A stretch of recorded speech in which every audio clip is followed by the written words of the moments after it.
بحرا بعيون الحرية، أقلى ما أملك يا قلبي بحرا بعيون الحرية، ببلادي في درب الأحرار تدق جدار الفاشية،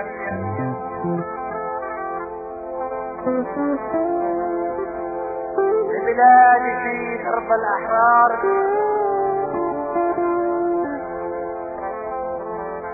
تدق جدار الفاشية،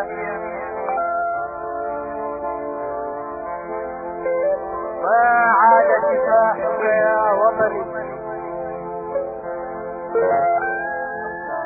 صفحات نضال مطوية، ما عاد كفاحك يا وطني صفحات نضال مطوية،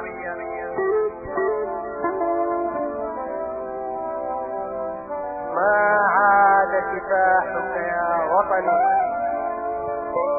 صفحات نضال مطوية،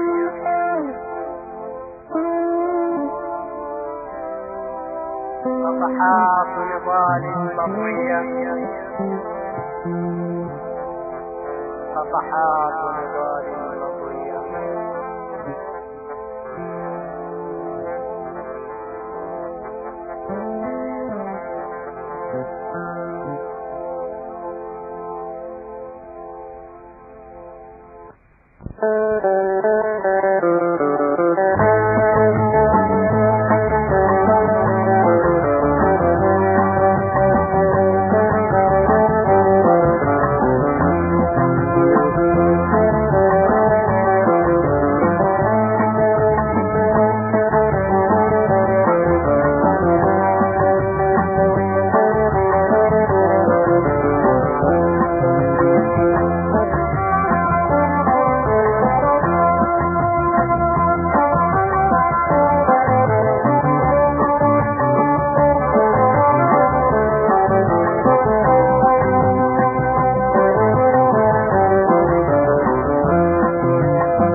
مشاهدينا الأكارم، السلام عليكم وأهلا ومرحبا بكم. اليوم الزميل أبو بكر عبد الله صايغ بدأ بتقديم سيرة المناضل الشهيد محمد سعيد ناود، ولكن لأسباب خلل فني طبعا هناك ضعف على شبكة الإنترنت، ينقطع أحيانا ولكن يعود إلينا الزميل أبو بكر. تفضل واصل أستاذ أبو بكر. محمد سعيد ناود ولد في عام 1928 في إريتريا، في الساحل الشمالي، أقصى الساحل الشمالي.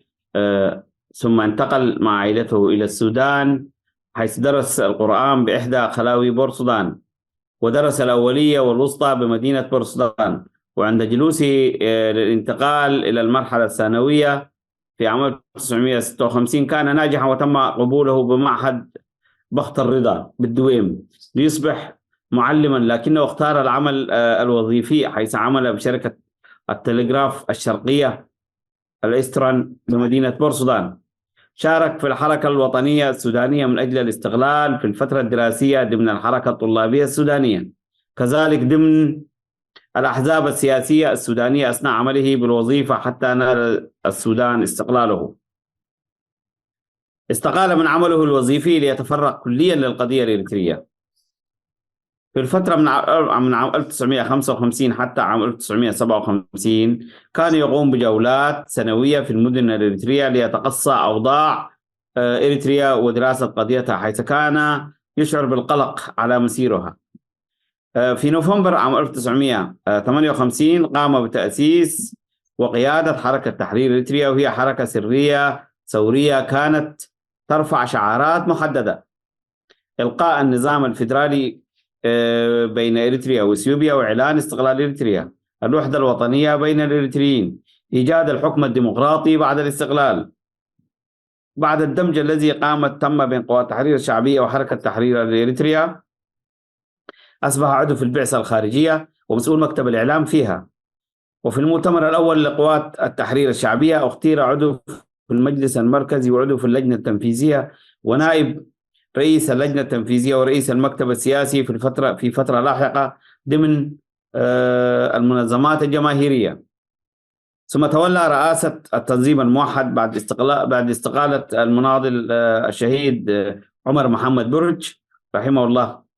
بعد الاستقلال عاد إلى إريتريا للمشاركة في إعادة بناء، وتولى فترة بسيطة بإقليم الساحل الشمالي، ثم تفرغ للكتابة وأنجز الكثير من الكتب في تلك الفترة. وخلال السنوات الأخيرة كان عضو بمكتب الدراسات الاستراتيجية التابع لمكتب الرئيس، وظل في هذا المنصب حتى هذه الوظيفة حتى تاريخ استشهاده ضمن المكتب الثقافي والتراثي في مركز الدراسات الاستراتيجية. له اهتمامات أدبية، وصدرت له رواية رحلة الشتاء ورواية أخرى بعنوان المغترب، نشر جزء منها بمجلة الثورة، ودعت الرواية قبل أن يتم نشرها في كتاب، وذلك أثناء فترة الاجتياح الإسرائيلي للبنان. الشهيد المناضل محمد سعيد ناود باعتباره من المثقفين القلائل الذين كانوا في الثورة الإريترية، واهتمامه بالتاريخ والتوثيق وكتابة المذكرات، استطاع أن يكتب لنا ويقدم للمكتبة الإريترية باللغة العربية أكثر من 22 كتاب.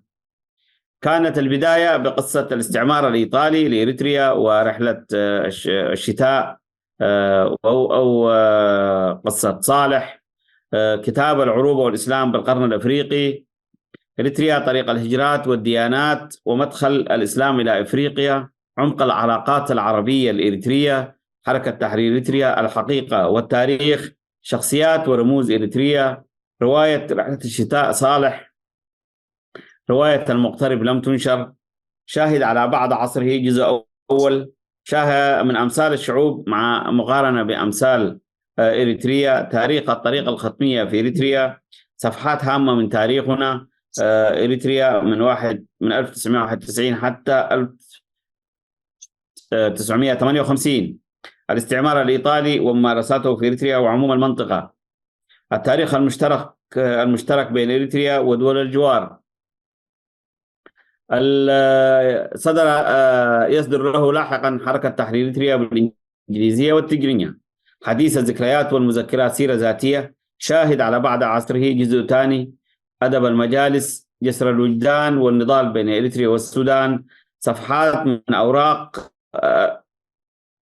في الفترة بين 1965 إلى 2010، رسائل الثورة والنضال، الرسائل المتبادلة بين ناود وعدد من الرموز الإريترية. محمد سعيد ناود رجل بحجم أمة. هذه المجموعة التي قرأتها لكم قبل قليل تمثل الإصدارات التي ساهم بها المناضل الشهيد والمؤرخ الكاتب محمد سعيد ناود. الجدير بالذكر أنه الأستاذ والمؤرخ والمناضل محمد سعيد ناود كان عضو نشط وعضو مؤسس في الحزب الشيوعي السوداني خلال فترة الخمسينيات ونهاية الأربعينيات، وكانت تربطه بعلاقات وثيقة مع قيادات المجتمع السياسي السوداني في تلك الفترة، فترة ما قبل استقلال السودان، وساهم في المظاهرات الطلابية التي كانت تطالب بضرورة استقلال السودان، وكان عضو نشطا بالحزب الشيوعي السوداني، وهو من المؤسسين قبل أن يتم تأسيس حركة تحرير إريتريا، هو من المؤسسين لمؤتمر البجع الشهير، ويعتبر أحد الرموز الذين قاموا بتأسيس مؤتمر البجع في الفترة من 11 إلى 13/10/1958. تأسيس مؤتمر البجع وتأسيس حركة تحرير إريتريا كانت خلال فترة وجيزة، شهرين بيناتهم، ولكن خلال تلك الفترة استطاع أن يقدم استقالته من الحزب الشيوعي السوداني ومن مؤتمر البجع، وتفرغ كليا لتأسيس حركة تحرير إريتريا ولقيادتها ولنشر الوعي السياسي بأهمية استقلال إريتريا كدولة وككيان وكشعب له ما يميزه عن غيره من شعوب المنطقة. واستطاع خلال فترة وجيزة أن يكون الخلايا السرية سواء كانت في الخارج في مختلف البلدان العربية والسودان، واستطاع خلال فترة وجيزة أن يكون تلك الخلايا حتى في داخل العاصمة أسمرة، وكانت له عدة خلايا ذكرها في كتابه في حركة تحرير إريتريا. الشهيد محمد سعيد ناود تربطه علاقات وطيدة بالسودان الشقيق، وباعتباره هو أحد رموز العمل السياسي في منطقة القرن الأفريقي، يشتهر بعلاقاته الوثيقة وكتاباته وحتى تاريخ استشهاده بمختلف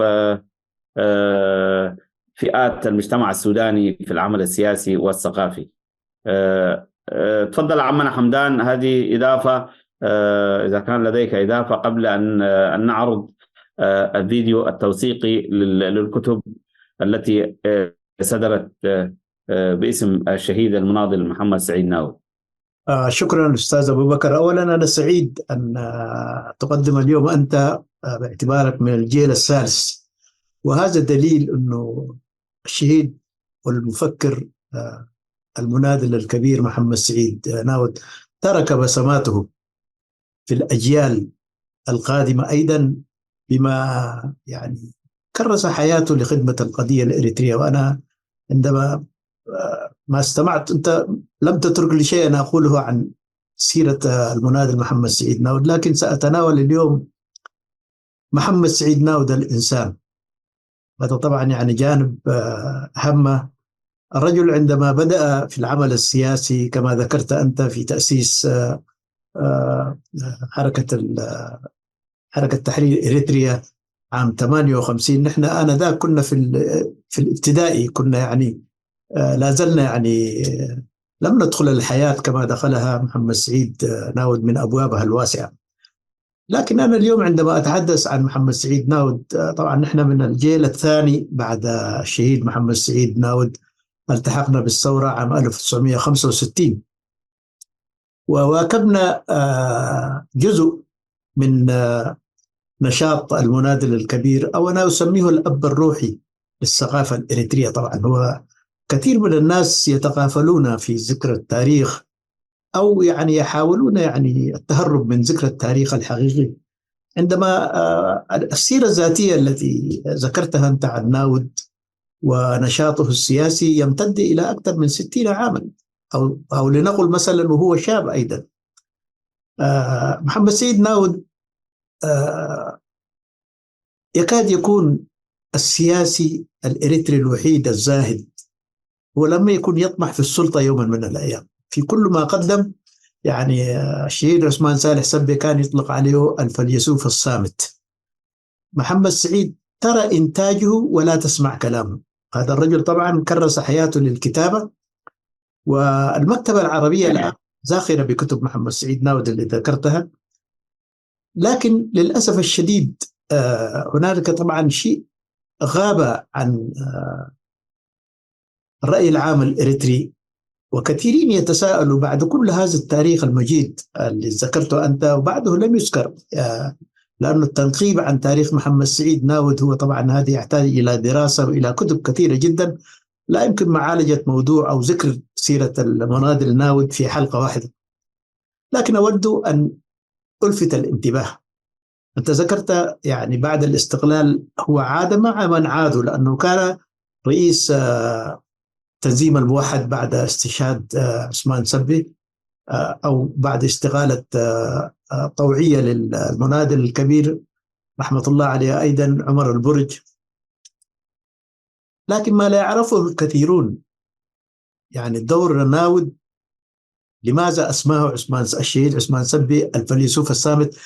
لأنه هو يقدم خدمات دون أن يبارز أو دون أن يظهر في الصورة، وكان اليد اليمنى لكل ما قام به عثمان صالح سبي من علاقات، أيضا خلف هذه العلاقات كتابة وإعدادا وتمهيدا كان الشهيد محمد سعيد ناود. هذه الحقيقة طبعا كثيرين لا يفهموه. أنا عن قرب عايشت محمد سعيد ناود بعد التحاقنا في الثورة، مررنا طبعا عبر السودان، وكان له حضور في السودان في مكتب أيام الجبهة. طبعا كان منزوي، لأن هنالك طبعا كما ذكرت أنت في العنوان زلمته الجبهة وأهملته الدولة. هذا عنوان أنت اختيارك كان موفق بالنسبة لهذه الحلقة. الثورة أيضا أنا أقول أن عودة الثورة وأهملته الدولة. نعم. أنا عودة محمد سعيد ناود كانت مبرمجة، لأنه هو يعني لو لم يعد هذه العودة طوعا أيضا هو عارف إلى أين ذاهب. كثيرين من الناس يفتكروا كانت مجرد يعني غفلة أو كان يطمح في سلطة معينة أو لا. هو قال يريد مكان آمن، لأنه يقول أنا يعني حياتي كلها قضيتها خارجي. يعني هو ولد في السودان وقضى معظم حياته في الخارج. كان يحلم، حلمه الأكبر كان تتحرر إريتريا ليعود إليها. ليس الوحيد، أيضا كثيرين من القادة الكبار، الشهيد صالح إياي وآخرين أيضا كلهم الذين استشهدوا داخل إريتريا. يعني تحققت أمنيته بأنه هو دخل واستشهد داخل الأرض. إدريس كلايدوس وكل هؤلاء لم يعودوا يعني على أساس يعني للسلطة، إنما عادوا الأمنية الوحيدة الذي نادلوا من أجلها كانت تحرير إريتريا. كانت مقولة مشهورة يعني أولا علاقات، يعني أكبر هم حمله عندما عاد ليسمع صوت الضعفاء، وقال يعني هو يعني تأسف لضياع حقوق من ناضلوا ودحوا واستشهدوا في سبيل. هذا كلمات محمد سعيد ناود في كتابه طبعا. يعني المسيرة الطويلة ضحوا فيها عشان، ويقول ليس يعني هذه التنظيمات اللي تدعي بأنها هي حررت إريتريا هذا حصيلة 50 عاما من النضال وأكثر من 100,000 شهيد. كان يعرف محمد سعيد ناود، لأنه هو يعني الآن رغم أنه في الفترة الأخيرة كان يعمل كما ذكرت في مركز الدراسات الاستراتيجية. هو كان أنا قابلته أكثر من مرة بعد الاستقلال أيضا في إريتريا. كان يريد مكان يعني كمبيوتر ومكان آمن يمارس فيه طبعا بطريقة يعني رسمية. أنت في إريتريا تعرف لا تستطيع أن تكتب في بيتك، لأنه هناك طبعا غير مسموح. ووضع نفسه تحت الرقابة لينجز هذا العمل الكبير اللي عمله طبعا، لأنه الكتب هذه اللي كتبها هي تتعارض مع سياسة واستراتيجية والمبدأ اللي قامت من أجله الجبهة الشعبية. أساسا أنت الكتب اللي قرأتها، وأنا يعني في مكتبتي هناك عدد كبير أيضا من هذه الكتب، يعني هذه حركة تحرير إريتريا وعمق العلاقات العربية، وعندي صالح، كل الكتب هذه اللي ذكرتها أنا عندي في مكتبتي، قرأتها وتمعنت إليه. ماذا كان يفكر محمد سعيد ناود؟ أنت استضفت قبل قليل أيضا شاب من الجيل الثالث اللي هو هاشم محمود الروائي، وأعجبت بكلمة قالها ضيفك في الحلقة السابقة أيضا، هو قال يكتب للجيل القادم.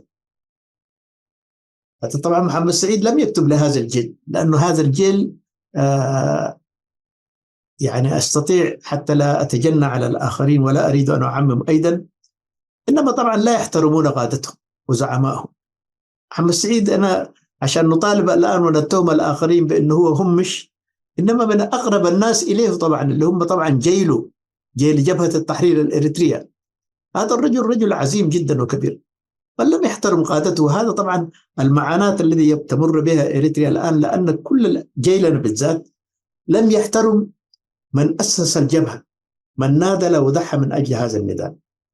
أنا طبعا في كثير من المقابلات اللي كانوا يجريها محمد سعيد ناود لم يكتب عنها، هو يكتب عن الآخرين، يكتب عن مستقبل إريتريا، يكتب عن علاقات إريتريا مع العالم العربي والعالم، لأنه الناس بيتهموا محمد سعيد ناود ليس عروبي، إنما طبعا هو كان يعني هدفه كله عدم يعني تضييق مساحة النضال في إريتريا إقليمي أو عربي، وكان يحلم بثورة دولية عالمية. وطبعا أفكاره لأنه هو تشبع الفكر الماركسي في البداية، وكان بيسموه طبعا جبار القرن الأفريقي، هو ولا شخص آخر أيضا أبو القاسم حاج حمد. هذول من القلة القليلة اللي اهتموا بقضية، ليس قضية إريتريا فقط إنما القرن الأفريقي، أبدع في كتاباته.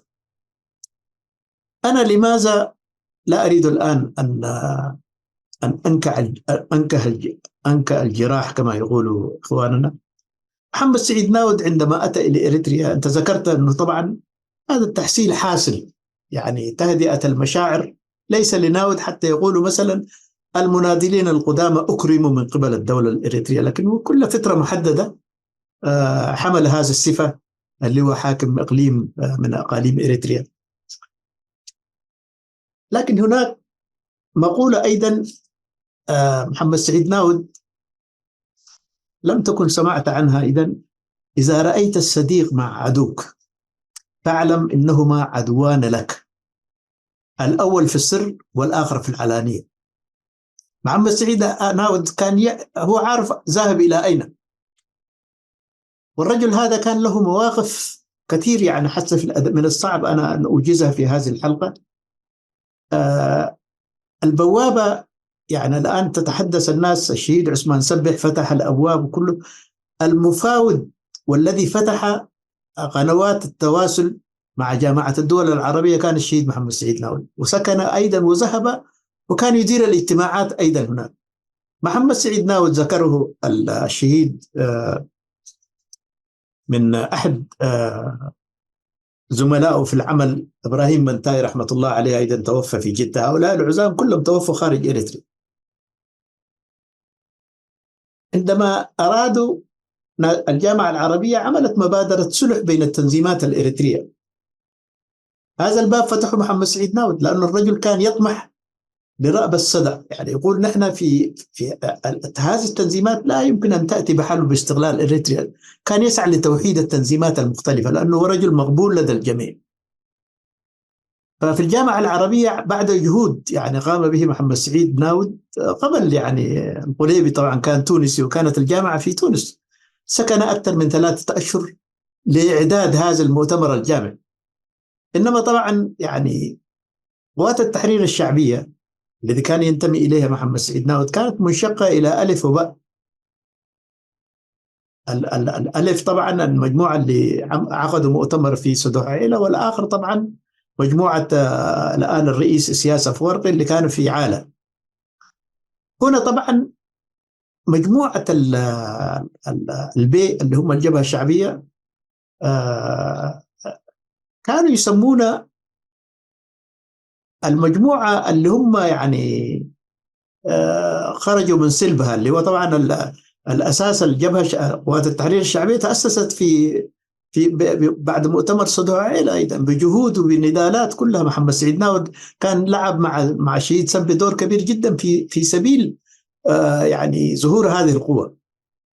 والقوة الثانية البي اللي أتت الآن في المؤتمر، أحد الذين كان يمثل بصرف النظر لأنه استشهدوا بعدهم تلفز بكلمة واحدة، قال نحن يعني قوات التحرير الشعبية الأصل ومعانا يعني قال مجموعة سبي.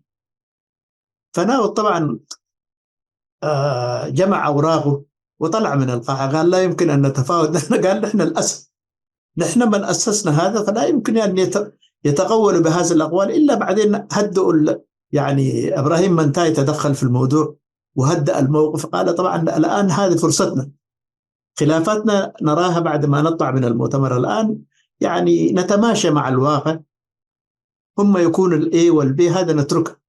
فمحمد سعيد طبعا من هذه الفترة أنا أشرت إلى هذا الشيء، كثيرين من الجيل الجديد لا يعرفوا، يعني هو والرئيس الفعلي للجبهة لقوات التحرير الشعبية برمضان يعني كان الأمين العام، لكن اسميا هو عمليا كان سياسة فورق هو الذي يدير العمل وهو الذي يقبل أو يرفض. فهنا تولدت حساسية بين ناود والرئيس السياسي الحالي. وأنا طبعا هذه المقولة أنا أكررها مرة ثانية: إذا رأيت الصديق مع عدوك فاعلم إنهما عدوان لك. هو يعني كان بالحقيقة بكل أدبيات اللي كتبها في تصنيفه هو من وقف يعني وقفة شديدة جدا في تحالف قوات التحرير، في تحالف الجبهة الشعبية للتحرير الإريتريا مع جبهة تيغراي. يعني هذا طبعا الجانب الذي لم ينشر الآن عن ناود، هو الذي تسدى وتنبأ بالمخاطر التي سيأتي من وراء هذا التحالف. الآن طبعا أنا لو تعطيني فرصة وأنت تذكر أيضا ما كتبه ناود لتهدئة المشاعر أيضا: لماذا يا جارنا العزيز؟ يخاطب كان الإثيوبيين بهذه الصفة. يقول رجل مهذب، حتى لم يستخدم كلمات نابية ولم يستخدم كلمات صوغية كما نشاهد الآن في الإعلام الإريتري. الرجل كان قوي جدا ولكن لم يستسلم. وحتى في عقر دار يعني الجبهة الشعبية وفي إريتريا كان يكتب أفكار، يقول هذا الحديث ليس موجها للحكومة الإثيوبية ولكنه موجه للشعب الإثيوبي عامة ولشعب تيغراي خاصة. وطبعا كان يخاطب هذه الأفكار. لكن طبعا نحن ما جماعتنا مع محمد سعيد ناود يعني رجل بكل المقاييس رجل السلام. أنا كان لي الشرف عندما كنا نأتي السودان، أقول أنا طبعا كنت مسؤول عن جهاز الصحي لنشتري الأدوية. كان يقطع لنا تذكرة من برسودان بالطائرة إلى الخرطوم ويدبر أمرنا. له علاقات واسعة جدا في السودان. نعود إلى الميدان بما يعني لأنه نترك خلفنا الجرحى في سبيل إسعافهم. يعني المسافة من جبل قدم إلى قرورة كنا نقطعها ب5 أيام، وهي عادة بالجمال وبالاستراحات تأخذ أسبوعين. ذهاب وعودة كنا 10 أيام عشان نختصر المسافة. كنا نذهب بالطيارة عشان في نفس اليوم كان يشتري الأدوية يحضر ونعود إلى هذا واحدة. ثانيا طبعا يعني محمد سعيد ناود اللي ما يعرف تاريخ، عندما بعد مؤتمر أدوبحة طبعا هو لم يشارك في مؤتمر أدوبحة إنما كان يراقب من بعيد، وله كانت أفكار نيرة جدا. احنا كنا نلتقي عندما نأتي في الخرطوم. إنما طبعا بعد في تلك الفترة محمد سعيد ناود استعنت بالشهيد ناود لإيصال رسالة. هذا طبعا قبل الاعتقال اللي قامت به القيادة العامة. محمد سعيد ناود كان حمامة السلام. استشرته، قلت له طبعا نحن الآن حاصل تحصيل هذا يعني مؤتمر أدوبحة اختطف لأجندات يعني تدخلت في العامل ولصالح يعني أجندة معينة جدا. وطبعا وخلق الحساسيات يعني لأن المناطق العسكرية ال5 لا تعرف بعدها البعد. إنما طبعا كنا نسمع عن بعدنا هذا في المنطقة الثالثة وفي المنطقة الرابعة. لكن كان الصفوة أو القادة كانوا بينسجون المؤامرات. هذا يشيطن الآخر وهذا يتهم الآخر وهو يتهم، هو يقول أنا متقدم وذاك رجعي كل ذلك. فأنا طبعا بعد ما انتخبنا ورأينا أنه مؤتمر أدوبحة لم يكن لا يعني كما كانت تريده كوادر يعني جبهة الإصلاح اللي كانوا يخططوا في سبيل التوحيد، يعني فقدوا في تلك المؤتمر كل إمكانياتهم وسيطرت مجموعة صغيرة جدا على مؤتمر أدوبحة جدا. فنحن طبعا الاقتراح الذين لم ينتخبوا في القيادة على رأسهم المناضل محمد علي عمر فك الله أجره، والمناضل محمود ديناي فك الله أسره، لا أدري إن كان حيا أو ميتا، كثيرين من القادة. لأن هؤلاء المؤتمر اتخذ القرار البند الأول من قرارات أدوبحة كان يقول قادة المناطق العسكرية. عمر إزاز كان استشهد، عبد الكريم لم يكن موجود في السودان، كان يعني هذول قادة المناطق. قالوا هؤلاء الناس الآن القيادة اللي يراد انتخابها في مؤتمر الضبحة يجب أن لا يشترك فيها قادة المناطق الخمسة. فطبعا لعزل عمره وعزل دينا والآخرين كنا طبعا هنا هذول بصيغة لهم طبعا وأقدميتهم في النضال ومفاتيح يعني الثورة كان في يدهم طبعا. يعني إذا سألتنا عن المنطقة الرابعة لا يعرف أحد من أين تأتي المساعدات ومن أين تأتي وفي نفس يعني حتى المنطقة الأولى والثانية كل هذا طبعا كانت يعني في أيدي القيادات، ويعرفوا يعني أماكن الذي يخزن فيها الأسلحة وكيف يستلمون المساعدات من الخارج من المجلس الأعلى، وعلاقاتهم كانت. إذن نحن طبعا الآن الرأي من خسر هذه معركة الانتخابات، أنا طبعا كنت ضمن الذين انتخبوا، فكان رأي يقول يجب الاتصال بالشهيد عثمان سبي ليقطع المساعدات، لأن الأمور كلها يعني أصبحت خارجة عن السيطرة، لأن هذول عندهم برنامج ويريدوا تنفيذه بأي ثمن. يريدوا إغالة المجلس الأعلى، يريدوا التغيير، أمور كثيرة جدا. فأنا ذهبت إلى الخرطوم بعد المؤتمر مباشرة وقابلت ناود. قلت له أنا عندي اقتراح، سأكتب رسالة لكن لا أثق أن هذه الرسالة ستصل إلى عثمان سبي، لأنه كل الأطراف طبعا يعني زي ما تقول كل واحد متحزب أو كل إنسان يعني منحاز لجماعته، هذه الحقيقة، سواء كان إقليمي أو قبلي كل الناس يعني متحزب. فشجعني فقال أنا سأذهب وأسلم هذه الرسالة باليد للشهيد عثمان سبي.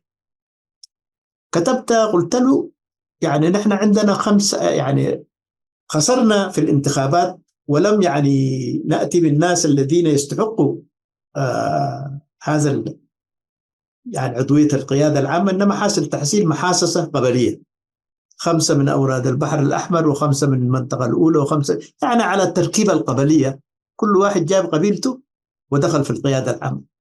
قلت له الآن لكن يعني عندنا 5 بنود، يعني هذا نحن من الذين ساقوا موجهات المؤتمر وكتبنا البيان. أيضا كان الشهيد عامر شهابي، السياسة فورقي، محمد علي عمرو، معشو مباي، أنا كنت واحد منهم، وعثمان عجيب رحمة الله عليه، كلنا نقضنا هذا البرنامج.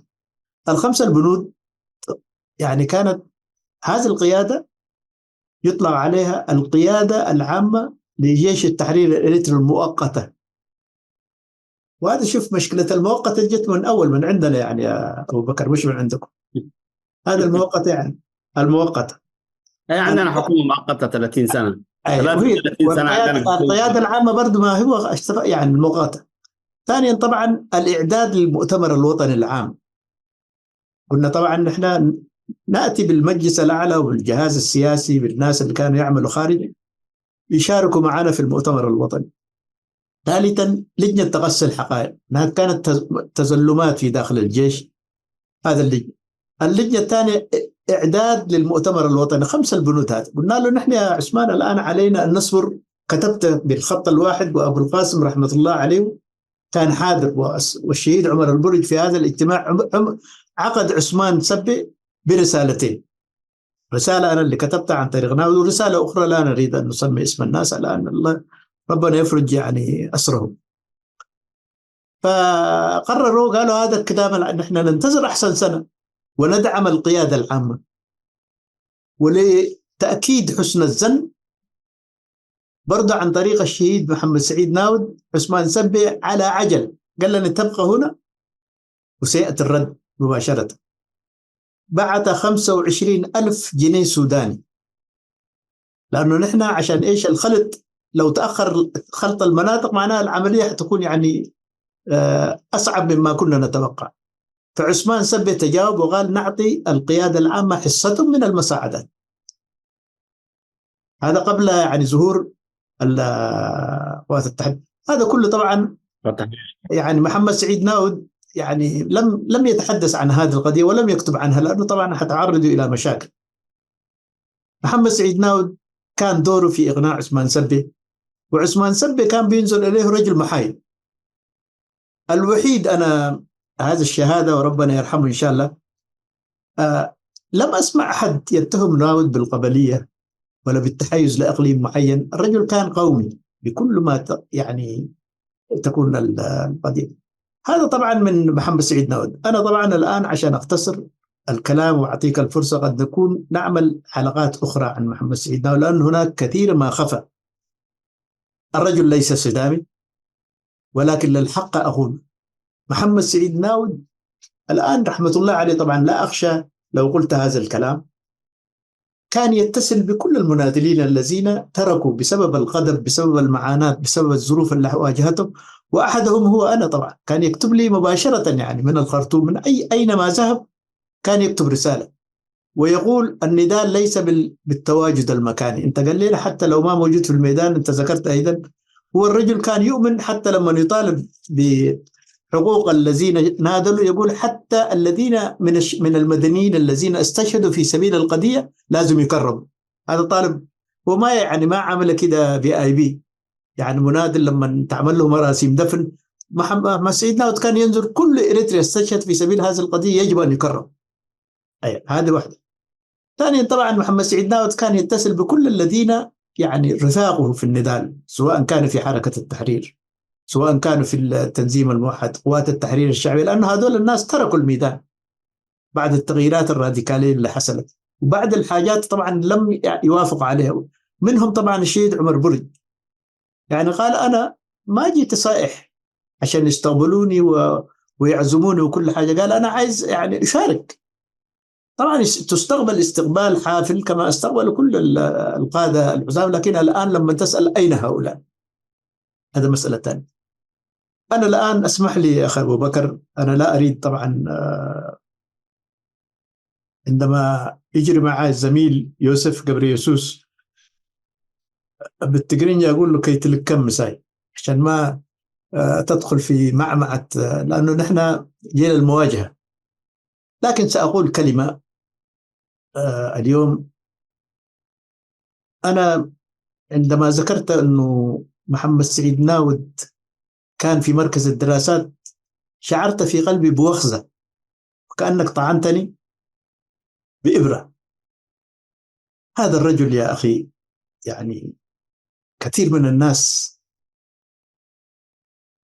إن لم يكن رئيس إريتريا كان يستحق أن يكون رئيس فخري لإريتريا، لأن هذا قامة وما في حد فكر قبله في الثورة. لكن أن تدعو يعني في مكانة غير مكانته طبعا، يعني أنا ما أريد أن أجرح مشاعر الناس وأعتذر، لأنه نحن دحين الناس بيترجموها بصلة القرابة، وهذا أخوك وهذا ابن عمك وأنت تهاجم كل الناس. لا بالعكس، يعني مركز الدراسات كلهم لو جمعتهم مع بعض بلكن ما يكونوا 1% من نضالات محمد سعيد ناود.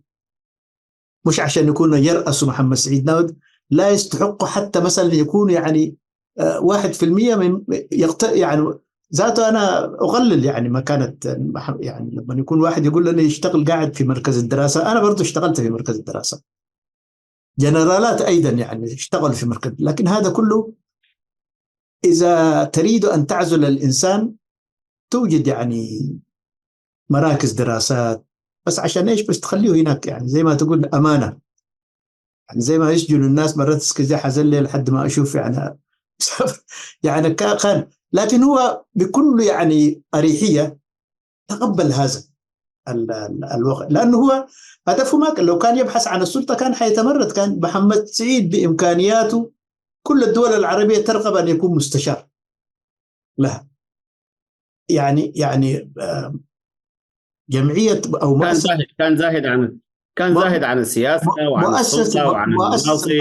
مؤسسة البابطين في الكويت يعني كانوا يعني يحاولوا يعني بس يمدد إقامته عشان يستفيدوا من أفكاره وكتاباته. حتى طبعوا الكتاب هذه يعني لأنه هذا الرجل الكويت، الأمارات، السعودية كانوا بيستعينوا، يعني أقل منه يعني إمكانيات استعانوا بهم كمستشارين. محمد أبو القاسم حاج حمد الأمارات أعطته وظيفة مستشار قانوني. فلذلك أنا دي واحدة. أنا طبعا هذا ثانيا طبعا المعاملة اللي وجدها محمد سعيد، وأنا الآن سأذكر زملائي هؤلاء الذين يحكمون البلد، لأن هؤلاء كلهم أنا أقول اليوم بصراحة يا أبو بكر هؤلاء أتوا بعدنا ب4 سنة في النضال، وأتوا بعد ناود ب20 سنة. دول كانوا كلهم طلبة ولسه في الإعدادية في الابتدائية لما نجوا. فهنا طبعا الإنسان لما ما يكرم كبيره. أنا المفاجأة الكبيرة جدا، تعرف في فترة من الفترات كنت يعني أساهم في برنامج ضيوف الفضائية. صح. بروفيسور تيسير، المرحوم الترابي، المرحوم رئيس وزراء السودان السابق المهدي صادق المهدي، وكثيرين من الناس السليك، كل هؤلاء طبعا الفعاليات مع البروفيسور محمد حسن من الصومال، الشيخ شريف رئيس الصومال، كل هذول كنا نستضيفهم في حلقات فأنا سألت عن محمد سعيد ناود، لأن أنا بحكم علاقتي معه ومعرفتي وكل حاجة. فبعد الأخوة فك الله أجرهم سفيرنا السابق اللي كان في الأمارات، الآن معتقل طبعا من مجموعة الفورتو، كنت ذكرت اسمه، فقال نعم، قال نزور، أنا أمشي معاه، قال لي. فمشينا أنا طبعا كنت أقول يعني يا رب حيودينا فين، بسيارته غادنا إلى الكانيو. قلت له ماشي فين؟ قال لي ناود ساكن. قلت له ساكن كيف هنا؟ لأنه لما تدخل هناك في البوابة في حارس. قلت له ده معسكر. لا، قال لنا معلش عبد القادر أهدى. مشينا لما دخلت في بيته، طبعا هو رجل لما قالوا حمدان جاي طلع برا من الباب يعني بجلابيتك عشان يستقبل، لأنه وقفت كده يعني هو لاحظ، يعني قال لنا تفضل يا عبد القادر معلش تعال أدخل. شافني كده مرتبك. بعد اللقاء طبعا مشيت على وزير الإعلام السابق ده علي عبده، قلت له يا أخي الراجل ده يعني قامة إعلامية ورجل كاتب وكل حاجة، عايز استضيفه في برنامجي. قال لي ما عندي مانع. فسمعت طبعا الموجودين في القسم العربي قالوا في باس يجي من خانجو أو يجيبوه لما يعملوا دورة يوصلوا الموظفين اللي يشتغلوا هنا، في باس الموظفين في وزارة الإعلام يودوهم في البيت، قال يجيبوه معهم. قلت له ده يعني شنطة ولا؟ قلت له ده محمد سعيد ناود. قلت له أنا أذهب وأجيب. ادونا سيارة، ثاني مرة جبناه وعملنا اللقاء ده. الآن طبعا كثيرين من الناس ما الذي جعله يصمت كل هذه المدة؟ هل كانت عنده مصلحة؟ هل استفاد هو أو أولاده؟ هل يعني كان يعني الحكومة تعطيله يعني ما يعني أكثر من غيره؟ لا، محمد سعيد قال كلمة واحدة، قال أنا لو طلعت برا ما أنجز 1%، لأنه قال مجتمع كلام، يعني هذا يعزمك وعزائم وبعدين زي هو كان بيسميها صناديق البكا. ده قال جماعتنا بس يعني قال وقتك كله يعني يجوا وبس عشان يحكوا لك يعني معاناتهم وظروفهم الصعبة وكله. كان محمد سعيد هو رجل عنده القدرة في الاستماع، لكن ما أنجزه الآن في هذا المركز المشؤوم، هذا البيت اللي كان المظلم اللي قاعد فيها الغرفة، يعني هذا زاد للأجيال، يعني ما أنجزه الراحل محمد سعيد ناود هو زاد للأجيال القادمة. وأنا طبعا اليوم أشعر بسعادة عندما أنت بكل يعني إلمامك بهذا التاريخ ومتابعتك لهذا. كثيرين أيضا يعني الآن سنشاهد فيديو نمبر 1، فيديو نمبر 1 بليز. في هذا الفيديو طبعا كثيرين من الجيل الجديد والشاب طبعا يعني بيشرح الآن في فيديو قصة ناود، وكثيرين عشرات من الإريتريين في المهجر يعني مهتمين بثقافة ناود. أنا عشان أختم حديثي ذهبت إلى مكتبة الوحيدة الموجودة في أسمر اللي هي أوقت، لم أجد كتاب واحد لمحمد سعيد ناود. عشان تشوف الآن لأنه ما لا يعلمه الأخوة أو يعلم أو لا يعلم، الله أعلم، أنا يعني لا أريد أن أعمم كل شيء. نسوا أن محمد سعيد ناود يعني الشعب السوداني كاملا يحفظ له الجميل. أنا أقرأ اليوم كتاباته دائما يذكروا في تأسيس حركة البجا، بيشكروا في دور محمد سعيد ناود في الحزب الشيوعي. كل الصحفيين لا زالوا يعني بالنسبة يتغنوا بمحمد سعيد ناود وبثقافته العالية، وبيسموه ابن القطرين، لأنهم مازالوا دارين يكون سوداني أكثر من إريث، وترك لهم السودان ومشي. لكن هذا الذي يعني نحن طبعا يعني هذا البلد، الإجحاف الموجود في بلدنا لا يطاق. يعني واحد يسأل لماذا لم يكرموا هؤلاء القادة، يسأل بعض الإريتريين طبعا لماذا لا يكرموا القادة العزام؟ قلت له يكرموهم يعني بجائزة رايموك، هو راقص ويعني ألف أغاني. هذا بلد واقف يعني كثير بكل المعاني. فلذلك الآن أنا أختصر حديثي يا أخي الكريم أن محمد سعيد ناود له خلفية تاريخية، وهو له الآن أنصار وقراء في عموم العالم العربي طبعا يتابعون الثقافة الغزيرة جدا. وأحد الشعراء العراقيين علوان يعني دائما في كل كتاباته بيشير إلى محمد سعيد ناود. أيضا في سوريا عندكم الصحفي صحفي الثورة الإريترية بيسموه أبو سعدة، دائما هؤلاء. نعم. فلذلك أنت يعني فقرة واحدة أبو بكر عشان أعطيك الفرصة ورده، أنه الأخوة غايبة عن ذهنهم أنه في ستينيات القرن الماضي عندما إريتريا حولتها إلى حرب أرض المحروقة، هاجروا من إريتريا حوالي 60,000 أو 70,000 إريتريين، ولحقوا بهم طبعا تباعا مع استمرار الحرب حتى الاستغلال. السودانيين طبعا في إحصائية مفوضية اللاجئين التابعة للأمم المتحدة بيذكروا أن عدد الإريتريين الموجودين في شرق السودان موزعين على أكثر من 14 معسكر هناك. في قائمة أنا حسبت عليها في السودان 300,000. تصور يا أبو بكر 300,000 هاجروا قبل 40 أو 50 سنة يتوالدوا. شوف حتى الذخيرة الموجودة. عدد الخريجين من السودان، أنا الأخ ضيفك قبل أسبوع قابلته في 97 تقريبا قبل الحرب الحدودية في الخرطوم، كان طالب في الجامعة أخونا هاشم. أعطوني إحصائية اتحاد الطلبة في السودان في ذلك الوقت في عام 1900 عندنا 18,000 خريج إريتري من جامعات السودانية، وعندنا قالوا 23,000 في الثانوية على أبواب الجامعة. فتجمع هناك يعني مجمل الخريجين من جامعات السودانية من أبناء اللاجئين 50,000. أضف إليهم من هاجروا إلى السعودية، من هاجروا إلى لندن، من هاجروا إلى عالم مختلفة. طبعا هؤلاء الناس الآن يعني بالمجمل يعني رب ضارة نافعة.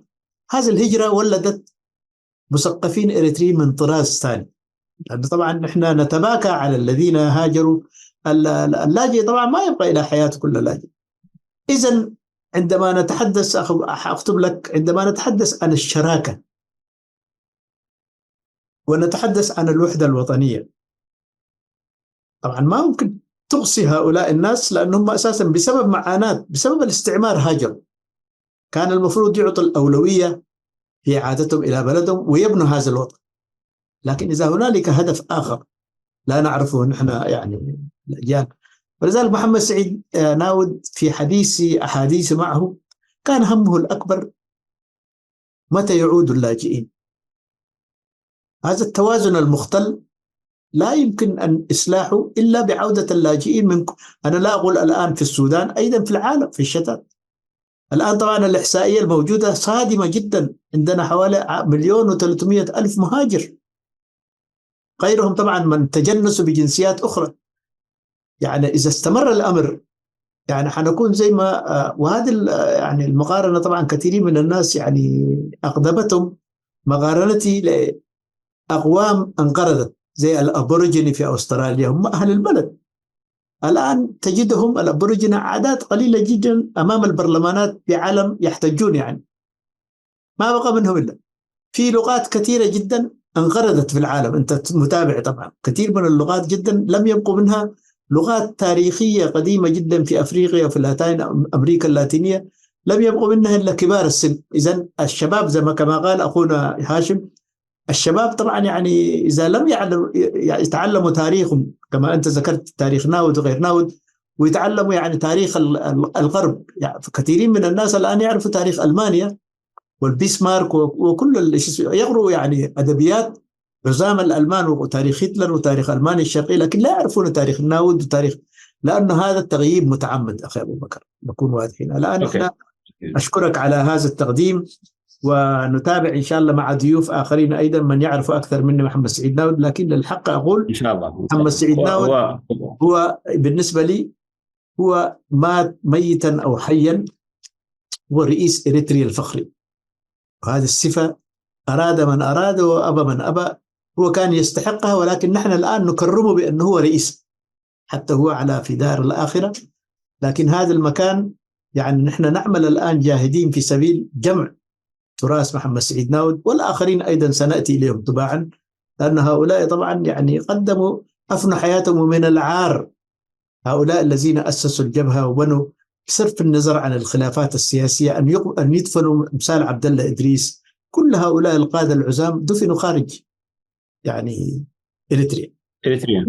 نعم، ورفاق محمد سعيد ناود هو طبعا أستاذنا عبد القادر حمدان، محمد سعيد ناود كان دائما، أنا من خلال معرفتي به تعرفت عليه عام 2004، والأول مرة أنا كنت جيت من دمشق وشايل رسالة من ابن الدكتور صديقي المرحوم دكتور محمد سعيد ناود، محمود محمد سعيد ناود.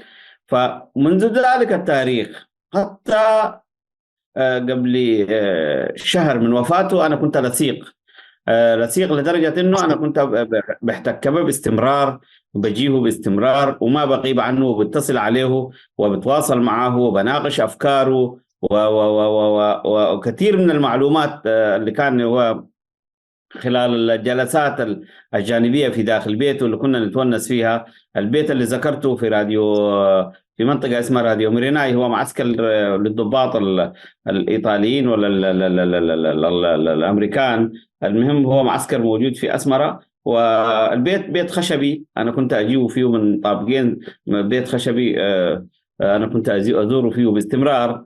وقصص كثيرة أنا صراحة لما توفى الشهيد محمد سعيد ناود أنا كتبت 4 مقالات، وحيثيات هذه المقالات أنا أتكلم فيها إن شاء الله، وفي حلقة خاصة من خلال ذكريات لتسليط الضوء على شخصية محمد سعيد ناود وعلى الوضع اللي كان عايش فيه في إريتريا. ومحمد سعيد ناود القامة، الشخص الزاهد عن السلطة، الشخص المثقف الكبير بأخلاقه، الكبير بمعاملته، الكبير بثقافته، بوعيه الوطني المبكر، الكبير اللي كان دائما يحس بمعاناة الشعب الإريتري، وكان يتمنى من خلال النقاشات اللي كانت تدور بيننا أنه كان يتمنى، هو رجل أممي، رجل كان يحلم بوحدة دول القرن الأفريقي، كان يحلم بأنه السودان وإريتريا يفصل بيناتهم الحدود اللي وضع الاستعمار، ولا هو شعبين في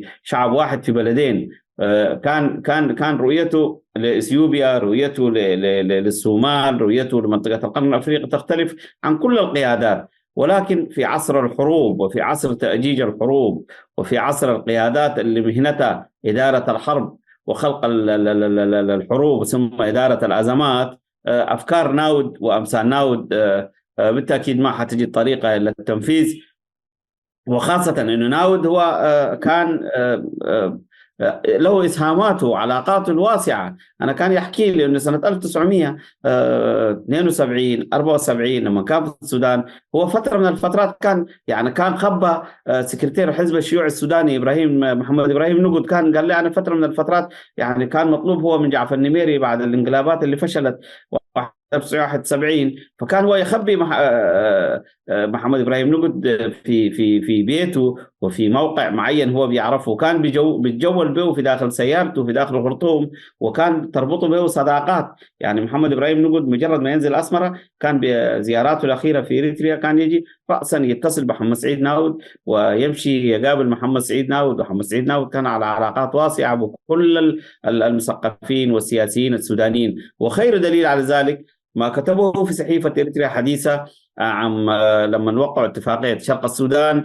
وهو كان ضمن الضيوف اللي كانوا حاضرين باعتباره واحد من المؤسسين بتاع مؤتمر البجا. الحلم بتاعت المؤتمر البجا في لما توقعوا اتفاقية شرق السودان، كتب المناضل محمد سعيد ناود عن مؤتمر البجا ونشر الكلام ده في صحيفة إريتريا حديثة. وأنا حأقرأ منه جزئية لأنه مقال طويل، هو حأقرأ منه جزئية عن في مؤتمر البجا. في هذا الموجز هو مؤتمر البجا المنعقد في مدينة بورسودان في أكتوبر 1958. فقد نبعت الفكرة من الإحساس العميق بالحرمان الذي يعيشه الإنسان البجاوي ومعاناته من الثالوث المقيت وهو الجهل والفقر والمرض. الكلام ده كتبه محمد سعيد ناود، وهو وثيقة موجودة في صحيفة إريتريا حديثة وموجودة في الكتب حقه، وأنا استطعت انه اطلع وحاقراه الان 4-5 سطور لنعرف انه محمد سعيد ناود كان مهموم بالمنطقه كلها وبانسان المنطقه ومعاناه انسان المنطقه، وكان يحلم بالسلام والاستقرار في اوطان فيها بؤر بتاعت فتن وفيها بؤر بتاعت حروب متى ستنتهي لا احد كان يعلم، ولكن ناود كان يتوقع انه السلام يعم هذه المنطقه. البجا بأكملها في تلك الفترة وهي نهاية الأربعينات وأوائل الخمسينات القرن العشرين وقبل إعلان استقلال السودان، وعندما كانت المجاعة تكتسح أرض البجا، فإن مصر كانت الدولة الوحيدة التي قامت بتقديم المواد الإقاصة، وكانت تتكون من المواد الغذائية وهي الأرز والسكر والعدس والقمح بالإضافة للملابس والبطاطين. البعثات المصرية كانت تتوقف في البوادي والجبال لتوزيع المساعدات للمحتاجين والمنكوبين. وإن جيلنا، والكلام لمحمد سعيد ناود الذي ساهم في تأسيس وإقامة مؤتمر البجا، كان يشعر للبجا قضية تتمثل في الحرمان من التعليم بالإضافة للحرمان من الصحة والعمل وفرص العمل التي كانت مقامة آنذاك في مدينة بورسودان لأبناء البجا لم تكن تتجاوز مجال الشحن والتفريق في الميناء وكذلك البحرية. ورغم أن مدينة بورسودان كانت بها حركة عمل نشطة، إلا أن البجاوي لم تكن لديه المؤهلات المطلوبة لأنه محروم من التعليم. كما أن الأمراض الفتاكة كانت تحصد الأرواح بأعداد هائلة دون أن تجد المقاومة من الهيئات الصحية.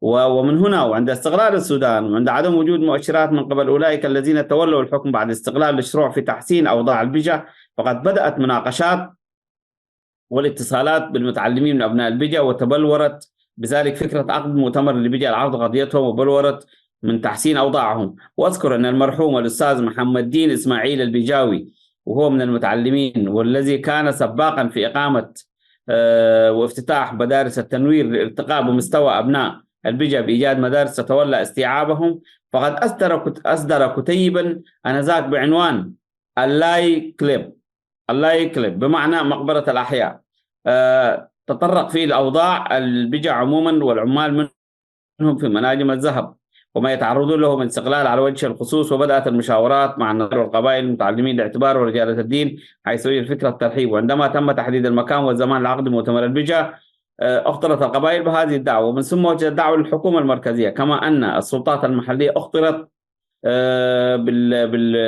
بالموعد من مشايخ ورجال دين وأعيان وشخصيات اعتبارية، فلذا كان الحضور ضخما. وانعقد المؤتمر في الهواء الطلق في المنطقة الواقعة شمال ديم العرب، والذي عقد جلساته في مدينة بورسودان في يوم 11 إلى 13 أكتوبر 1958. وأبرز الحاضرين للمؤتمر كان رئيس مجلس الوزراء السوداني الأمير لاي عبد الله بيك خليل، والسيد علي عبد الرحمن وزير الداخلية، وكلاهما جاء من الخرطوم خصيصا لحضور هذا المؤتمر.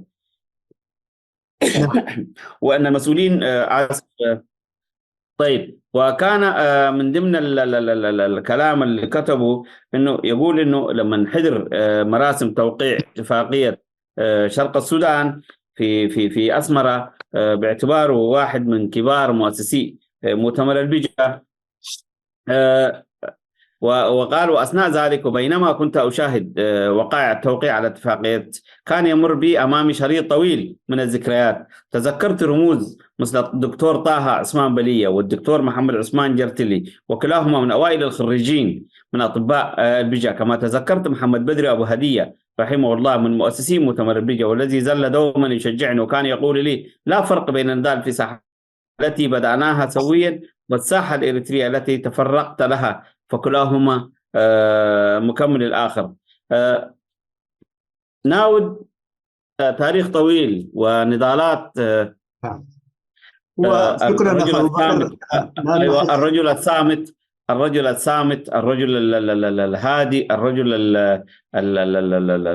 الذي دائما تجده يحترم الكبير ويحترم الصغير، وتجده دائما متواضع لدرجة أنه لا تحس أن هذا الرجل ذات قيمة، ولكن هو قيمة. نعم، سئل ذات مرة شهيد عثمان سبي في إحدى الدول الخليجية بصرف النظر عن اسم هذه الدولة عن توجه ناود، لأنه البعض يسرب معلومات يقول هذا الرجل شيوعي، والبعض الآخر يقول هو طبعا يعني إسلامي متطرف.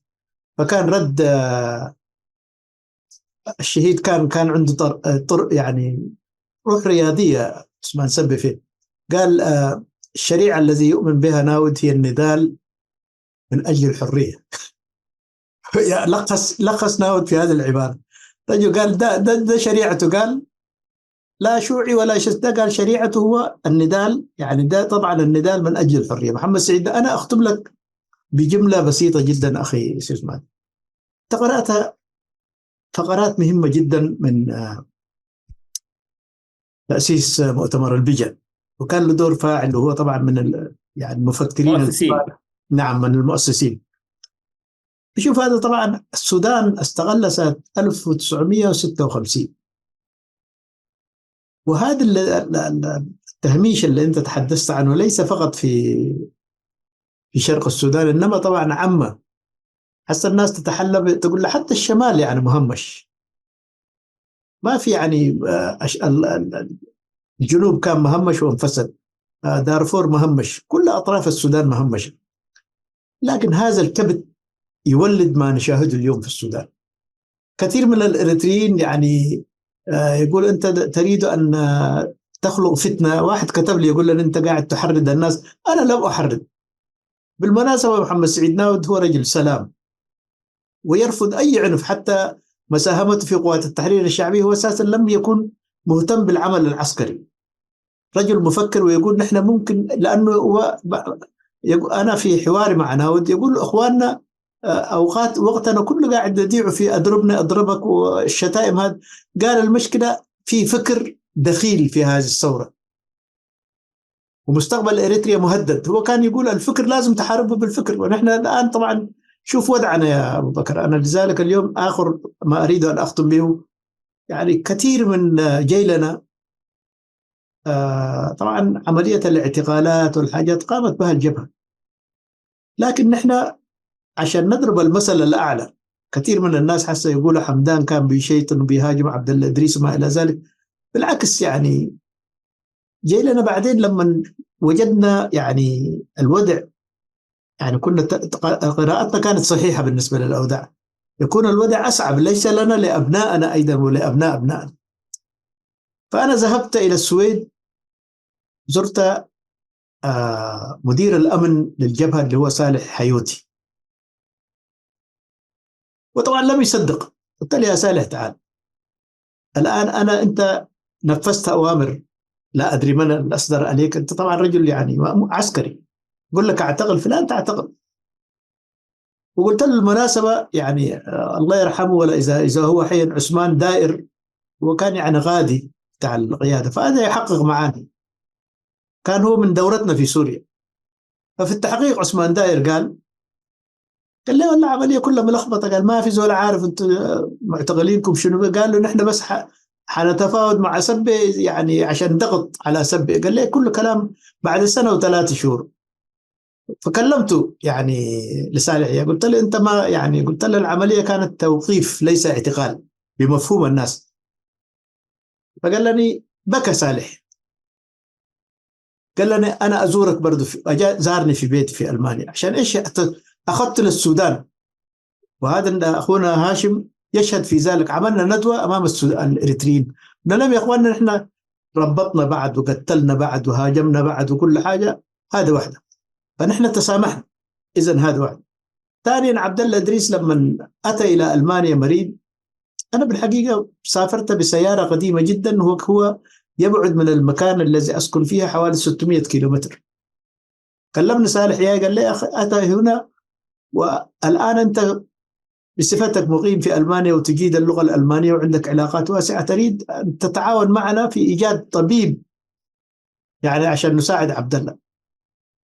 قمت بالليل الساعة 10 في أيام الثلج، ولما ضربت الجرس عبد الله يعني فتح فوجي وأكبر. يعني نحن تسافحنا، قلت له يا عبد الله عملية الاعتقالات والخلافات والبهدلة اللي صارت دي ننساها.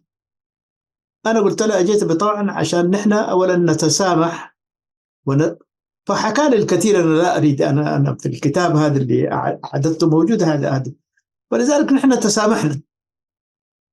وأنا أكبرت في عبد الله إدريس مع كل يعني رجل قائد كبير جدا.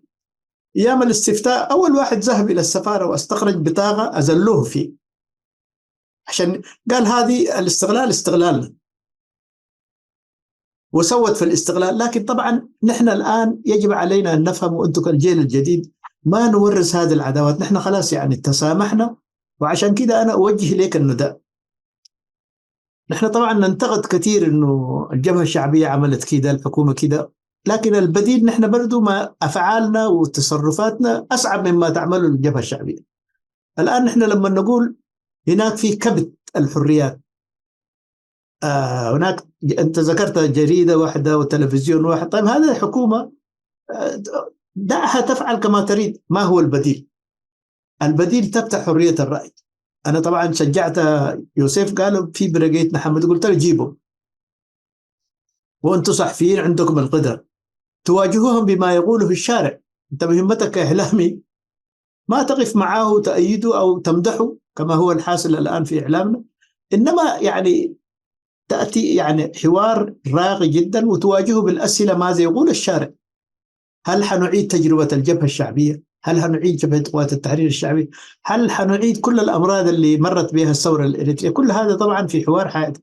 أنا الآن يعني في ختام، أنا سعيد جدا أنه أنت يعني قامة إعلامية جدا، وعانيت طبعا أيضا، لكن بعيدا عن ردود الأفعال أنا أوجه الدعوة تدعو كل الجبهجيين وناس اللي مشوا. خلي يعني نحن دحين نقول جماعة دول مشوا إثيوبيا، طيب الحكومة ماشية وين؟ يعني مشت مكة؟ ما مشت برضه. احنا برضه هم تحالفوا مع أبي أحمد ومع الويانة وكل حاجة، هم عليهم حلال وعلى الآخرين حرام. علينا طبعا هي السياسة هي مصالح. فلذلك أنا أدعو زميل أبو بكر والآخرين أيضا نفتح صفحة القرن الأفريقي. أنت طبعا الآن تدير القسم العربي لكل الناس، لأنه لا تنظر إليهم بأن هؤلاء لا يتفقوا معك في الفكر. أنت طبعا رجل الآن، وهذه ثقافة محمد سعيد ناود. بهذا أختم. هذه القناة ليست إريتريا. كثير من الناس الآن يستغربوا أنا أنشر قناة الإثيوبية هذه الفانا، عندها مع وكالة أنباء عقد اتفاق نتبادل، يعني هم ينشروا أخبارنا ونحن ننشر أخبارهم. أنا عشان الحكومة اختلفت مع حكومة أبي أحمد، هذا الإعلام طبعا ما يعني الأخوة كتبوا لي كلام واضح، قالوا أنت انتقاداتك لأبي أحمد كإعلامي يعني، ونحن انتقاداتنا للسياسة في ورقة كإعلاميين. قلت هذا كوم، لكن المهنية تفرض علينا ما نعتم على الآخرين. لذلك نحن ننشر للصومال، ننشر لإثيوبيا، ننشر لكل يعني جيبوتي أيضا، يعني اتصلوا بنا أيضا الآن. هذه القناة مفتوحة، تأسست هي اسمها قناة القرن الأفريقي، فهي تضم كل الإريتريين. وهدفنا ورسالتنا يعني نحن الآن نمثل فكر المرحوم محمد سعيد ناود، نكون رسل السلام. أخي أبو بكر، بهذا أنا أختم كلامي جدا، وعانك الله، لأنه ده مهمة كبيرة جدا أنت وزملائك. ونحن كما ودحنا الآن الناس حيقولوا يعني نحن لا نفرض فكر معين. أخي أبو بكر كما ودحت لك يعني. وأنا سعيد أيضا قبل أسبوع أجرينا حوار مع درس أرأية، هو طبعا زميلي في الدراسة، وممثلنا في إيطاليا، وقال بصريح العبارة، هو ينتقد انتقاد خفيف لكن يقول أنا جبهة شعبية. قلت له إحنا سعداء إنه برضه يعني ما نحارب ونشيطن جبهة الشعبية عشان لأنه هو عنده فكر. فهذا المنطلق اللي احنا طبعا الناس تتحسس لو جبت يقول لك دول الناس مخترقين ودول الناس الجبهة الشعبية. أنا يعني الآن لو عزلنا أو يعني أقصينا الجبهة الشعبية ما حنكون أحسن منهم. لذلك احنا كإعلاميين علينا أن نفتح باب الحوار للجميع. وأنا إذا عندك أي تختم هذه هو الحلقة أنا هو اليوم ضيف. هو طبعا الحديث، العمل الإعلامي هو مدارس، والمسؤولية الإعلامية أي شخص يتولى هذا المهام أو يخاطب الآخرين يجب أن يتحلى بالحيادية، يجب أن يتحلى بالصبر والمهنية، يجب أن يتحلى بأخلاق العمل الصحفي والإعلامي حتى تصل رسالته معتدلة، تحمل التسامح، تحمل المستقبل لكل الناس. منطقة القرن الأفريقي كما هو واضح فيها الآن، الأحلام اللي كان يحلم بها الكبار أمثال محمد سعيد ناويد وأبو القاسم حاج حماد وآخرون كثر في السودان وفي إثيوبيا وفي إريتريا وفي جيبوتي والصومال، كل هذه الأحلام تبخرت باعتبار أنه العقلية المسيطرة هي عقلية الحرب، عقلية العنف، عقلية الإقصاء، عقلية تغيير الأنظمة. فنحن في مرحلة صحيح الوضع الإريتري اليوم نحن في الشتات مشتتين، وفي الداخل محاصرين ومشردين، وتسيطر علينا قوة بقوة السلاح، بقوة التهديد، تفرض علينا ما هي تريده من أجل استدامة هذا السلطة إلى ما لا نهاية. نحن أنا أتذكر لما أنا كنت في إريتريا كنت بجهز حوارات مع مختلف شرائح المناضلين من جبهة التحرير إلى قوات التحرير الشعبية إلى الجبهة الشعبية، ومعظم الذين كنت أستضيفهم في ذكريات مناضلة التي كانت تنشر في صحيفة إريتريا الحديثة معظمهم كان قيادات من جبهة التحرير الإريترية.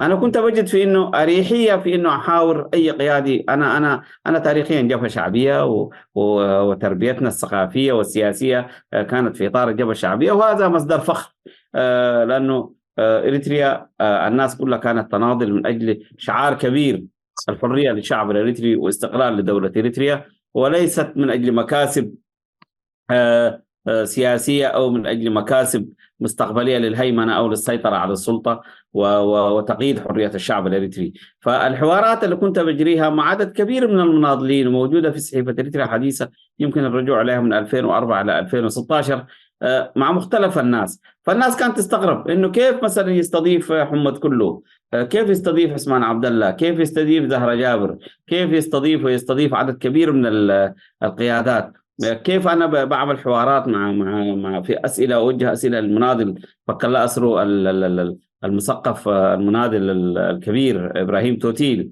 وعدد كبير من القيادات اللي كانت موجودة، كيف أنا أحتك بمحمد سعيد ناود وأنا أكون مصدر يعني أجمع معلومات دقيقة عن هذا الرجل، عن حياته، عن أفكاره، عن همومه، عن كتاباته، أشاركه. يعني أنا كنت من أسعد الناس إنه لما أطرق الباب الخشبي في بيته أول ما أجي طوالي، يعني ضمن الحاجات اللي أنا إن شاء الله أفرق لها حلقة خاصة حتكلم فيها عن المناضل محمد سعيد ناود. أول ما أجي أضرب الباب مباشرة يفتح لي الباب، تفضل يا ابني، يقول لي سالون صغير نقعد طوالي، ينادي أم محمود هي زوجته، يا أم محمود ابنك أبو بكر جاء جهز لنا الشاي، فنقعد نشرب شاي ببسكويت بيتيفور ونتونس لدرجة إنه ممكن نقعد ساعتين 3 4 يقلب صفحات التاريخ، باعتباره اليوم هو زاهد عن السلطة، زاهد متفرق للكتابة، جالس في هذا البيت الخشبي اللي هو لا يليق بمقامه ولا يليق حتى. لكن محمد سعيد ناود كان قامة، رجل كان زاهد حتى لما كان في بيروت. أنا حاحكي قصة حكاها لي هو أين كان يسكن هو وين كان يسكن إبراهيم منتاي ووين كان يسكن محمد سعيد ناود في بيروت وخلال علاقاته، وإنسان عاش في السودان أكثر من 35 سنة في بيت إيجار بيت إيجار، أسرته ما يملك فيه بيت إيجار كان يعيش فيها. فهو ثقافته كده، رجل زاهد عن الحياة ورجل كان بارك الله عصامي. فيك. ونتمنى أن نسلط هذه الأضواء مش إن عن شاء محمد الله. سعيد ناود، عن عبد الله إدريس، عن إن كل شاء الله. المناضلين، إن عن شاء صالح الله. ياي، عن إن شاء عدد كبير من الرموز الوطنية اللي الله. قادروا حياتنا، في وعن عندنا الرموز في الوطنية عندنا في الموجودين عندنا في اخوه العالم. طبعا، محمد لأنه النهار. تاريخهم هو ملك للشعب الإريتري، وهم رموز لا، انت وطنية. تستضيف كلهم نحن ان شاء الله.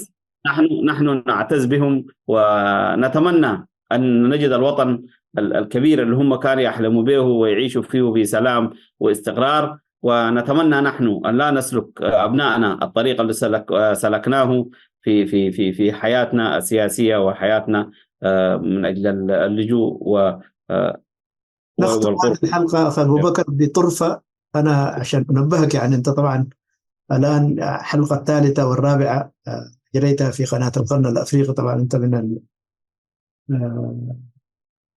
المشاركين في هذه القناه. لكن انا انبهك ان هناك طبعا كثيرين من الاخوه بصرف النظر عن ذكر اسمائهم يتابعون القناه، ما يظهروا الصوره في تعليقاتهم. بعدهم طبعا بيتصلوا بي مباشره، عشان انا بعرف احنا من جيلنا موجودين في الخليج في كل مكان.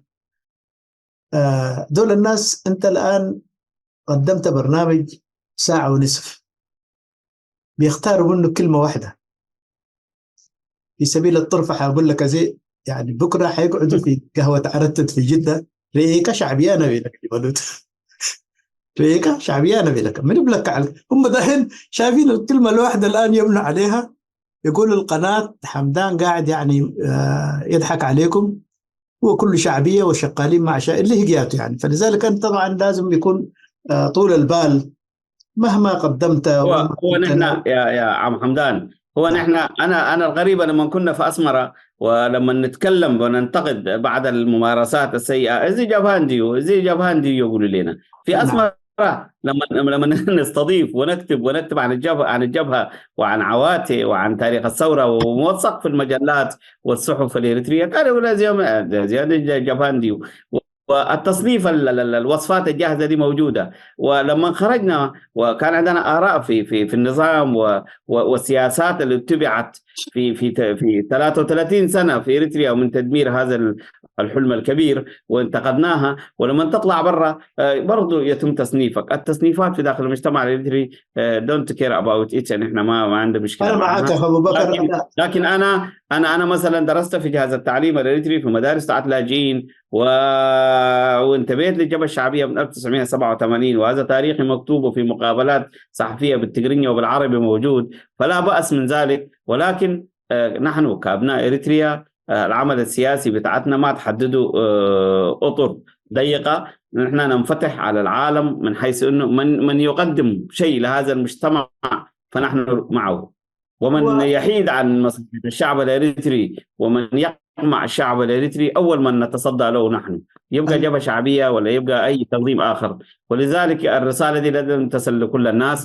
ومساء الخير عمنا وأستاذنا المناضل الكبير عبد القادر حمدان، وإن شاء الله نحن حنلتقي في عدد كبير من الحوارات، وهذه النافذة حتكون مفتوحة لكل الناس، وسنذكر الحقائق كما هي. بارك الله. أنا طبعا يعني ما عشناه في إريتريا طيلة 16 سنة. أيوة، من وصايا ولدينا ما يكفينا. في رسائل من الوثائق لدينا، في رسائل إن شاء الله هعرضها من وصايا محمد سعيد ناود. يعني مهما ابتعدت عن وطنكم، يعني النضال بحاجة إليكم. طبعا هو كان بيكتب لي يقول مهما لو مشيت ألمانيا ومشيت المريخ كل حاجة أنت لازلت يعني روحك موجودة معانا، ونحن محتاجين إليك. عشان شوف كيف كان دائما. ويقول طبعا أحذر أو يعني أنصح بعدم التعامل بردود الأفعال. يعني أنت واحد، نحن الحين جيلنا ده كان يعني تنتظر عشان يقولوا كلمة صغيرة عليك عشان ترد ب10 كلمات. فناود ثقافته كانت لا بالعكس، يقول أنت تتحمل وتأتي بالبديل. وهذا نصائح ناود نحن حنفرد لها حلقة إن شاء الله في المستقبل. الآن أنا هذه الحلقة ممتعة جدا، كثير يعني ما كتبوه الآخرين أيضا عن ناود، حنجيب يعني فقرات منه. بالذات أخونا إبراهيم منتاي كان طبعا صديق ناود ومتأثر به. أخونا أيضا عندكم موجود هسه في القاهرة سليم حسن كردي، أخو نافع كردي، من الجيل اللي واكبه طبعا محمد سعيد ناود هو كان يحمل لنا من بيروت الرسائل بتاع سبي ويسلمها لناود. يعني أنا طبعا الطلبة اللي كانوا مشوا أيضا إلى سوريا دول طبعا يعني كان عندهم عمل كبير جدا. شوف أنا حاسة دي ما عايز أعتدي على الآخرين، الناس اللي مروا يعني عبر قوات التحرير الشعبي أو الميدان أيام الجبهة سابقا، حتى ينتقلوا من خرطوم إلى ليبيا وإلى كل، طبعا عمنا عمر البرج كان يبعث المنح، الجوازات كان يجهزها ناود، اتصالات لحد ما يخرج ويتابع دراساتهم حتى اللي كانوا في ليبيا بالأسماء، ويشجعهم في الكتابة في مجلة الثورة اللي كان هو يعني شوف حتى مش يرسلهم، كان يتابع برضه ماذا حدث لهم كأبنائه. فلذلك أنا أفتكر نحن الآن يعني بماذا نرد الجميل. يعني الحاجة الوحيدة اللي نقدر نعملها، أنا عندي في مكتبتي أكثر من 200 كتاب كله يعني في الشرق الأوسط، أسافر القاهرة، أسافر بيروت، بغداد، كله عشان نجمع هذه الكتب. الحمد لله يعني كلها موجودة. يعني التأليف عثمان أبو بكر برضه يعني في القاهرة عنده كتب، يعني كل أدبيات الثورة بعد ما توفى سمي جماعة وعمل منها كتب كبيرة جدا. فإذا المشكلة الآن يا أخي أبو بكر، اليوم كنت أتكلم مع يوسف، عندنا إيصال المعلومة أيضا. نحن مجتمعنا الآن نكون واضحين جدا. الحلقة اللي تقدمها أنت بالعربي يعني في ناس يتابعوها، في ناس متحسسين حتى ما عايزين يسمعوا اسمك. لكن طبعا نحن بحاجة أنا موجود في ألمانيا، عندنا 97 ألف لاجئ جديد، هذول جدد يعني قبل أيام لامبدوزا وكده التحقوا في قبلها عندنا 200 ألف. أنت تعيش بين 300 ألف الناطقين باللغة العربية وبالتجري أو باللغات المحلية بتاعنا كل ما يكون 10%. إذن أنت لابد توصل المعلومة باللغة اللي يفهموها. إضافة إلى ذلك أبنائنا اللي ولدوا هنا لا تجرينيا ولا عربي، لازم يعني توصل المعلومة بالألماني. فلذلك هذه الوكالة يعني قاعدة تستخدم لغات كثيرة جدا. لكن الإشكالية الأخرى أيضا يعني نحن يعني اللغة التجرينية كنا في الميدان أنت أيضا يعني تتكلم بها بطلاقة، لكن بعد المفردات من كتب ناود أو يعني من الكتب من الثقافة القوية هذه اللي كنت اليوم تشرحها، من الصعب حتى الجوجل حتى التقنية تجدها في جوجل. أنا عملت محاولة مرات أنا ما أعرف يعني المصطلح باللغة العربية، الخبز أعطيه للخباز، مش كده بالعربي؟ يس. الجوجل ترجم لي يعني طلعت منيلة الترجمة، إنجيرانا إنجيران بقول الترجمة. فأنا ضحكت طبعا، هذا ما ممكن تقدم المعلومة دي للقارئ بالتقرينية، لأنه الخبز أعطيه للخباز يعني. فلذلك هناك بعض المصطلحات حتى نجتهد فيها، وكثيرين من الإريتريين أيضا لو أدخلت بعد الكلمات إنجليزي بالإيطالي بالتجري بيفهموها يعني. فأنا أتمنى لك التوفيق والنجاح، وأسقلنا عليك الليلة دي، أنتوا الساعة 1 بالليل كلفنا يعني، كتر خيرك يعني. شكرا أهلا جزيلا. وسهلا المشاهدين الكرام. إن شاء الله نوعدكم بأنه هنالك حلقة خاصة ذكرياتي أنا أبو بكر صايغ مع المناضل والشهيد الكبير محمد سعيد ناود. وحتى ذلك الموعد استودعكم الله، والسلام عليكم ورحمة الله تعالى وبركاته، حتى نلتقي. وشكرا للمناضل عمنا عبد القادر حمدان على مشاركتك معي في هذا اللقاء. واللقاءات القادمة إن شاء الله ستكون مع مختلف شرائح المجتمع الإريتري، فنانين ومثقفين وشباب وحقوقيين، وليس من المجتمع الإريتري فقط، حتى من المجتمع بتاع الدول القرن الأفريقي. متى ما أتاحت لنا الفرصة إن شاء الله هنشرك آخرين معنا. ومساء شكرا الخير جزيلا. والسلام عليكم. لحظة، نعم شكرا. لحظة.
إله إلا أنت